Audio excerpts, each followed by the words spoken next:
తిరుపతి పరిసర ప్రాంతాల్లో vehicle checking చేస్తుండగా మనకి ఇద్దరు ముద్దాయిలు పట్టుబడ్డారు. వాళ్ళని విచారిస్తే వాళ్ళ పేర్లు Papani Kranthi Kumar, is residing Madhuranagar Tirupati, and Yamalam Gnanesh Kumar, ఇతను కూడా కేటీ రోడ్లో నివసిస్తున్నారు. వీళ్ళు గంజాయితో పట్టుబడ్డారు. 4 కేజీలు గంజాయి వాళ్ళ దగ్గర నుంచి సీజ్ చేయడం జరిగింది. వీళ్ళని పూర్తిగా విచారిస్తే గత 3-4 సంవత్సరాలుగా వీళ్ళు ఇక్కడే ఉంటూ, అలాగే ఒంటరి మహిళలు, వృద్ధులు ఉన్న ఇళ్లలో మెయిన్గా టార్గెట్ చేస్తూ వాళ్ళ ఇంట్లోకి వెళ్ళి మంచినీళ్ళు కావాలని, అలాగే మీ పిల్లలకు ట్యూషన్ చెప్తామని చెప్పేసి జస్ట్ ఫర్ ఇంటరాక్షన్ కోసం వెళ్ళి అక్కడ వాళ్ళ ఇంట్లో మెడలో చైన్ తీసుకెళ్లడము, అలాగే ఇంట్లో ఏదైనా విలువైన వస్తువులు ఉంటే తీసుకెళ్లడము, ఈ విధంగా వీళ్ళు నేరాలు చేశారు. అలాగే వీళ్ళు రాత్రిపూట తాళాలు వేసిన ఇళ్లలో కూడా దొంగతనాలు చేయడం జరిగింది, తాళాలు పగలగొట్టి.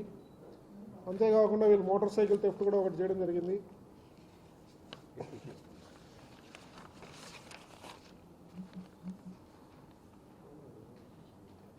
వీళ్ళు ఇప్పుడు ఈ మధ్య మనం దాదాపు 2-3 మంత్స్ నుంచి విజిబుల్ పోలీసింగ్, పెట్రోలింగ్ ఎక్కువ పెరగడంతో వీళ్ళు ఈ దొంగతనాలు మానేసి ఈ జల్సాలకు అలవాటు పడ్డారు. కాబట్టి అధిక డబ్బు ఈజీగా సంపాదించాలనే ఉద్దేశంతో వైజాగ్ పరిసర ప్రాంతాలకు వెళ్ళి గాంజాయి తెచ్చుకొని దాన్ని చెన్నై, బెంగళూరు నగరాల్లో అమ్మి ఎక్కువ డబ్బు సాధించాలనే ప్లాన్తో ఈ గాంజాయి కూడా తీసుకోవడం జరిగింది. ఇంకా వాళ్ళని విచారిస్తున్నాం. ఫస్ట్ టైం గాంజాయి తెచ్చారా, ఇంతకు ముందు కూడా తెచ్చి ఎవరికైనా అమ్మారా అనేది ఇంకా పూర్తి కోణంలో విచారించాల్సి ఉంటుంది. అలాగే ఈ దొంగతనాలు కూడా దాదాపు మనకి ఇప్పుడు 13 కేసుల్లో వీళ్ళు నేరాలు చేసినట్టు రుజువైంది. తిరుపతి రూరల్ 6 కేసులు, తిరుచానూరు 4 కేసులు, అలిపిరి 1, ఈస్ట్ పిఎస్లో 1, పాకాల 1. ఈ 13 కేసులే కాకుండా ఇంకా వీళ్ళ టెక్నికల్ డీటెయిల్స్ అన్నీ కూడా తీసుకొని మళ్ళీ కూడా వెరిఫై చేయడం జరుగుతుంది. ఈ 13 కేసుల్లో వీళ్ళు సుమారు దాదాపు 900 గ్రాముల గోల్డ్, అలాగే 800 గ్రాముల గోల్డ్, 900 గ్రాముల సిల్వరు, ఒక బైక్, రాయల్ ఎన్ఫీల్డ్ బైక్, ఇంకా ఇవన్నీ కూడా వీళ్ళ దగ్గర నుంచి స్వాధీనం చేసుకోవడం జరిగింది. అలాగే 4 కిలోస్ గాంజా కూడా చేసుకోవడం జరిగింది. సో ఈ కరుడుగట్టిన ముద్దాయిల కోసం మనం చాలా రోజుల నుంచి కూడా తిరుగుతున్నాం. సో ఈ ఇన్ఫర్మేషన్ పెట్టి వీళ్ళిద్దరిని పట్టుకోవడంలో అడిషనల్ ఎస్పీ మమ్మల్ కుమార్ గారి ఆధ్వర్యంలో వెస్ట్ తిరుపతి చంద్రగిరి డిఎస్పీ మన యశ్వంత్ కుమార్, వాళ్ళ టీం, సిఐ తిరుచానూరు శివప్రసాద్ రెడ్డి, వాళ్ళ టీం అంతా కూడా చాలా చకచక్యంగా వ్యవహరించి వీళ్ళు పట్టుకోవడం జరిగింది.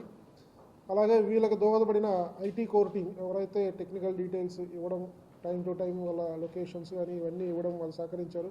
సో వాళ్ళందరూ కూడా తిరుపతి పోలీస్ తరఫున అభినందిస్తున్నాం. ఇయర్ స్టార్టింగ్లో మనకి ముద్దాయిలు దొరకడం, మంచి రికవరీ కావడం చాలా బాగా ఉంది.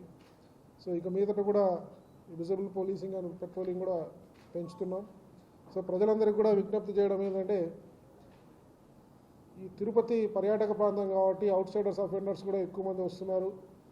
సో మన ఇక్కడ లోకల్ అఫెండర్స్ కూడా యాక్టివ్గా ఉంటారు. కాబట్టి ఎవరైనా సెలవుల కోసం ఊర్లోకి వెళ్ళే వాళ్ళు, ఇంటికి తాళాలు వేసి వెళ్ళే వాళ్ళు LHMS అనే లాక్డ్ హౌస్ మానిటరింగ్ సిస్టమ్ అనే మేము సీసీ కెమెరా పెట్టి కంటిన్యూస్గా కమాండ్ కంట్రోల్ నుంచి మానిటర్ చేయడం జరుగుతుంది. సో ఆ సౌలభ్యాన్ని ఉపయోగించి ఈ దొంగతనాలు అరికట్టవచ్చు. సో ప్రజలందరికీ కూడా విజ్ఞప్తి మళ్ళీ ఒకసారి చేస్తున్నాం. ఎక్కడైనా బయటికి వెళ్ళే వాళ్ళు 3-4 డేస్ ఊరికి కానీ పండగలకు కానీ వెళ్ళే వాళ్ళు LHMS ఉపయోగించుకోవాలని కోరుకుంటున్నాం. అలాగే మీ ఏరియాలో ఎక్కడైనా అనుమానాస్పదంగా దొంగలు రెక్కి చేయడం కానీ, ఎవరైనా వచ్చి అనుమానాస్పదంగా మీ వివరాలు అడగడం కానీ, కొంతమంది ఏవీ లేనప్పుడు కూడా వచ్చి మంచినీళ్ళు అడగడము, వస్తువులు మీరు పలానా మీ అబ్బాయి మమ్మల్ని పంపించాడు, మీ బంధువులు మమ్మల్ని పంపించారు, మీకు ఇది ఇమ్మని చెప్పి, మీ దగ్గర నుంచి ఇది తీసుకురామని చెప్పి ఇట్లా మాయమాటలు చెప్పేసి ఇంట్లోకి చొరబడి వాళ్ళ మెడలో ఉన్న గొలుసులు, బంగారాభరణాలు కానీ ఇంట్లో ఉన్న విలువైన వస్తువులు ఎత్తుకెళ్ళడం జరుగుతుంది. సో ప్రజలందరూ కూడా అప్రమత్తంగా ఉండాలని కోరుకుంటున్నాం. Thank you. అలాగే ఈ కేసులో బాగా ప్రతిభ కనబరిచిన ఆఫీసర్స్కి అందరూ కూడా అప్రిషియేషన్ సర్టిఫికేట్స్ ఇవ్వడం జరుగుతుంది. ఎన్ని కేసులు అనేవి ఉండాలా. సో ఈ కేసెస్ రిజిస్ట్రేషన్స్ డిఫరెంట్ డేట్స్ ఉన్నాయి. సో అవన్నీ చూసుకొని ఎలిజిబుల్ ఉంటే పెడతాం. ఇట్లా మనకి NDPS కూడా ఉంది కాబట్టి పిట్ యాక్ట్ కింద, NDPS యాక్ట్ కింద కూడా పీడీ యాక్ట్ పెట్టడానికి అవకాశం ఉంటే పెడతాం. ఒకటిది తిరుపతి.